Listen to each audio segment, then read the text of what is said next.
Minisita abiratayiro mu rukagwa k'icumu ahirwaro bitogu arebiro kutangara kushanga wegomborera n'abakozi be batariho ukora local government bamanya ngo minisita wabo ari hanuya basharamu kumwisha atabo niza kushaba mukuru w'abakozi mu district ya Kazo abete ababuze kanana katanu igihe nkora tiyo hata bakiya manero si wanu banje baryabona bashitamirije bakansara barahanuya rero abakozi abo turi kushashura imishara kandi ninye gutora budget yabo mu parliament no mu cabinet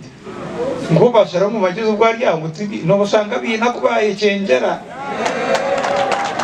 Minisita Obiratayire no mnyishengero kazi wa Kazo Jennifer Muhesi bachirwa mukuru w'entebe ya katano ahabwa Kazo district. Koreno manya omuntu yakwihiraho sente eza parish modu ekyo kumanyisangwa yibanza ryo twire rya miliyoni emwe nirgiza kukumara kushashura bakwire intwari 10 ogaruko omuntu omujyo tumagezi yajyango sente zanjye zingarura nyoke zahi mundu kenga hinu bandamuzani debita karkaro baatu behitshuba kandi ninjimanya na twacetse ichuba tuwihitshuba bajango beinitaka tweje twaramura kunga ebyumuntu agabona ibimanya nanye nketse ichuba ikigeze onka bayangwa babashiza ababo Omishengero kazi wa Kazo Jennifer Muhesi asimira abatura ba Chengando okwehayo bakatunguro mu rukagwabo n'abantu abehire honorable minister bakakora ocweka ihembe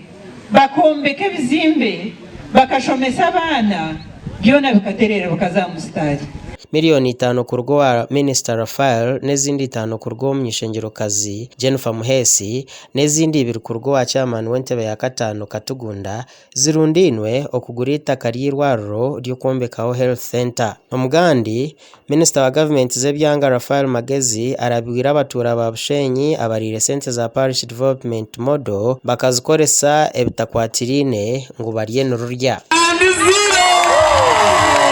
Minisita birarya hamukoro gukwigura igomboransia eyankanga omurushenyi Minisita Magezi ashabira abatura kwa yabebembezi bona ababihire hebituga okubaha sente za parish development model nyenda shabira RDC wanjoko abahereze simuye omuntu yakugira ati mpe sente rero za list ya PDM iwe otera kasimu o RDC yoko otaza kufana umuntu murekero businjebwe iwe tera RDC akasimu kawe kuvanyo ni injira bishemwe omuntu arakushabe sente otazumu yes otazuma kwiya hiu okora application kwa aspim omutabarizi otisabire sente nashaba bazi inyuma. Omuhezi wa RDC habwa Bushenyi William Katsigazi Donanto agire ngo hari yabebembezi baza sako za parish development model abari kwima center abantu nkana ngo naboro omanyito w'istoro tubaza amazimi nyokuno ankole n'umutigina bwamba bwa ngako muragamba bwa abantu bajya kubanoba but if we don't cure that problem tukuja kwa tukonyi program ene ya PDM ya president akwa president soon na agenda kwiza mu district na ita kutukaguza hali abantu abemereze mukono bagambe PDM tine cyekoze hati mwana mustawa cyo kutonza ebitu kutonza leli honorable minister unchirize ngunkanga